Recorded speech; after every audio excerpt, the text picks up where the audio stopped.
It's very important to understand where negative emotions come from. Negative emotions come from inside you. Negative emotions are not contained in external situations. Negative emotions are not caused by other people or other situations. Negative emotions are caused by your response to other situations. Perfect example. Two people meet the same situation, a traffic jam, a rude waiter, whatever it happens to be, and one person gets all upset and uptight and angry, the other person lets it go off their back.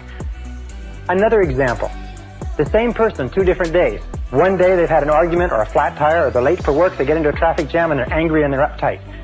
The next day, they leave with plenty of time, they had a lovely breakfast with their family, they got lots of time to get to work, they have a traffic jam, it doesn't bother them at all. In both cases, it's an example of that the negative emotion does not come from the situation.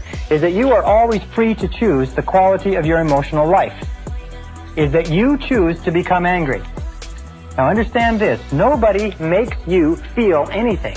Nobody makes you feel angry. Nobody makes you feel tense. Nobody makes you feel upset. You always decide how you're going to feel, and then if you're not careful, you will fall into a negative habit pattern of blaming the other person. Blame is the core of all negative emotions. When you stop blaming, you cut down the negative emotion tree. You cut it off, you kill it, and all the negative emotions die simultaneously. It's almost exactly as if this negative emotion tree were a Christmas tree and it were plugged into the wall. And the negative emotions were Christmas tree lights.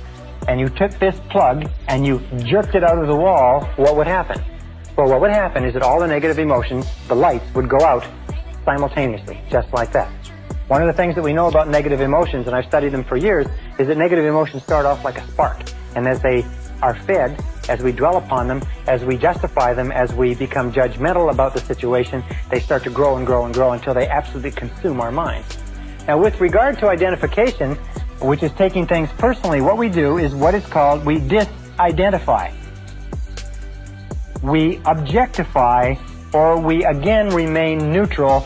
We try to keep it at arm's length. We say there is a problem, but I am not the problem. There is a difficulty, but the difficulty is not me, and we keep it at arm's length.